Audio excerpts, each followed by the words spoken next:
পশ্চিমবঙ্গে নতুন সরকার শপথ গ্রহণের পর তারা তাদের দেওয়া প্রত্যেকটি প্রতিশ্রুতি ধাপে ধাপে কিন্তু পূরণ করছে। আর এই নতুন সরকারের প্রথম পূর্ণাঙ্গ বাজেট আছে জুন মাসে।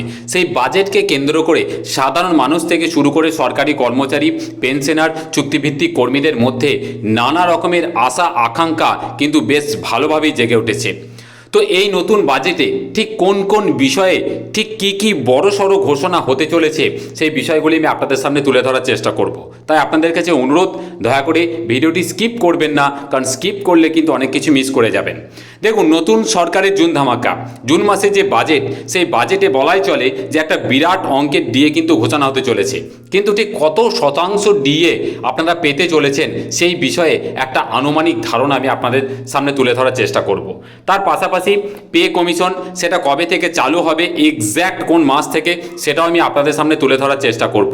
এছাড়াও যারা কর্মসংস্থানের জন্য যে সমস্ত শিক্ষিত যুবক যুবতী যারা বসে আছেন দীর্ঘদিন ধরে, তো তাদের জন্য ঠিক কোন সময় কতটা পরিমাণ ভ্যাকেন্সি, ঠিক কতটা নিয়োগের ভ্যাকেন্সি বেরোতে পারে, সেটাও কিন্তু এখানে এই বাজেটে কিন্তু উল্লেখ করা থাকতে পারে। তারই পাশাপাশি চুক্তিভিত্তিক কর্মী যারা দীর্ঘদিন ধরে বঞ্চিত, তো তাদের জন্য কি সুখবর আছে, প্রত্যেকটা বিষয় কিন্তু আমি আপনাদের সামনে তুলে ধরার চেষ্টা করব। দেখুন, প্রথমেই বলি যে বিরাট অঙ্কের যে ডিএ ঘোষণা হতে চলেছে সেই বিষয়ে কিন্তু আমাদের অনেক দিন ধরেই কিন্তু একটা আলোচনা চলছে বিভিন্ন মহলে। তো এখানে মোটামুটি কত শতাংশ ডিএ পেতে চলেছেন, দেখুন আমি এক্স্যাক্ট কত শতাংশ ডিএ পেতে চলেছেন সেটা বলা সম্ভব নয় বা বলতে পারবো না। তবে এটুকু আপনাদের বলতে পারি যে 10 থেকে 22% মধ্যে কিন্তু ডিএটা থাকবে। আপনারা দেখবেন 22শে জুন যখন ডিএ ঘোষণা হবে, 10 থেকে 22% মধ্যে যে কোনো একটা শতাংশ বা যে কোনো একটা পার্সেন্টেজে আপনারা কিন্তু ডিএ পাবেন। এবং কার্যত সরকারি কর্মচারী থেকে শুরু করে পেনশনাররা প্রত্যেকেই এতে কিন্তু লাভবান হবেন। আর বাকি যে ডিএ, নিরাশার কিছু নেই, সেটাও কিন্তু ধাপে ধাপে আগে কিন্তু মিটিয়ে দেওয়া হবে। দেখুন, এরপরে বলি পে কমিশন চালুর দিন ঘোষণা। দেখুন, নতুন সরকারের প্রতিশ্রুতি ছিল যে 45 দিনের মধ্যে তারা কিন্তু পে কমিশন ঘোষণা করবে। তারা কিন্তু পে কমিশন, আমাদের সম্মানীয় মাননীয় মুখ্যমন্ত্রী গতকালই বলেছেন যে পে কমিশন তারা যে কমিটি তারা কিন্তু গঠন করেছেন এবং এই পে কমিশন কিন্তু জানুয়ারি 2027 থেকে চালুর একটা পরিকল্পনা কিন্তু তাদের মধ্যে রয়েছে। তো আমরা প্রত্যেকেই আশা রাখতে পারি যে জানুয়ারি 2027 থেকে অবশ্যই পশ্চিমবঙ্গের সমস্ত সরকারি কর্মচারী থেকে শুরু করে পেনশনার তারা কিন্তু এই পে কমিশনের সুবিধা বা বর্ধিত বেতন বা বর্ধিত পেনশন সেটা কিন্তু অবশ্যই পেতে চলেছেন।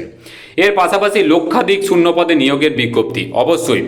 আমরা জানি যে নতুন সরকার ক্ষমতায় আসার আগে তারা তাদের যে প্রতিশ্রুতিপত্র সেখানে কিন্তু বলেছিল যে ডিসেম্বরের মধ্যে প্রায় 6 লক্ষ যে ভ্যাকেন্সি, সেই ভ্যাকেন্সিতে নিয়োগের প্রক্রিয়া কিন্তু শুরু করা হবে। তো আমরা ইতিমধ্যেই জানি যে সরকার শপথ নেওয়ার পর বিভিন্ন ডিপার্টমেন্টে ঠিক এখনও পর্যন্ত কতগুলো ভ্যাকেন্সি আছে বা কতগুলো সিট খালি আছে নতুন নিয়োগের জন্য, সেই সংক্রান্ত কিন্তু নির্দেশিকা জারি করেছিল। সূত্র মারফত আমরা যেটুকু জানতে পারছি, সেই সংক্রান্ত নির্দেশিকা জারির পর প্রত্যেকটি দপ্তর তাদের দপ্তরের অধীনস্থ যে সমস্ত ভ্যাকেন্সি আছে সেগুলো কিন্তু অলরেডি পাঠিয়ে দিয়েছে। তো বাজেটে এই সংক্রান্ত বিষয়ে একটা বিরাট ঘোষণা কিন্তু হতে চলেছে এবং আনুমানিক এই শূন্য পদ বা ভ্যাকেন্সি সংখ্যা প্রায় 2.5 লক্ষেরও বেশি কিন্তু হতে চলেছে এবং প্রত্যেকটি ডিপার্টমেন্টে প্রত্যেকটি পদে কিন্তু হিউজ সংখ্যক ভ্যাকেন্সি আছে। তাই যারা বেকার কর্মসংস্থানের জন্য শিক্ষক যুবক যুবতী ভাই বোনেরা আছেন তাদের কাছে অনুরোধ যে আপনারা কিন্তু প্রস্তুতি নিতে থাকুন, কারণ হিউজ একটা ভ্যাকেন্সি কিন্তু আসতে চলেছে।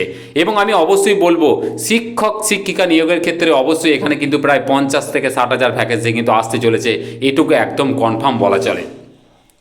তার পাশাপাশি চুক্তিভিত্তিক কর্মী যারা দীর্ঘদিন ধরে তারা সমকাজে সমবেতনের সুবিধা থেকে বঞ্চিত হয়ে আছেন, যারা দীর্ঘদিন ধরে পরিশ্রম করে চলেছেন কিন্তু এখনও পর্যন্ত তারা তাদের সম্মানজনক পারিশ্রমিক কিন্তু পাচ্ছেন না।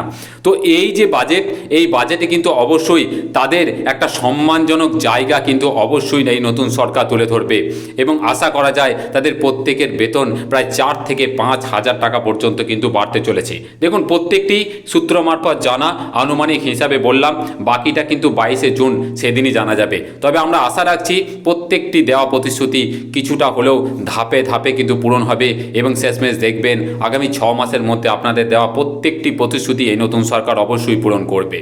যদি ভালো লাগে বেশি করে শেয়ার করবেন, চ্যানেলে নতুন হলে অবশ্যই সাবস্ক্রাইব করবেন আর এই ধরনের আপডেট পেতে অবশ্যই চ্যানেলটিকে বেশি করে সাবস্ক্রাইব করুন। খুব ভালো থাকবেন, ধন্যবাদ।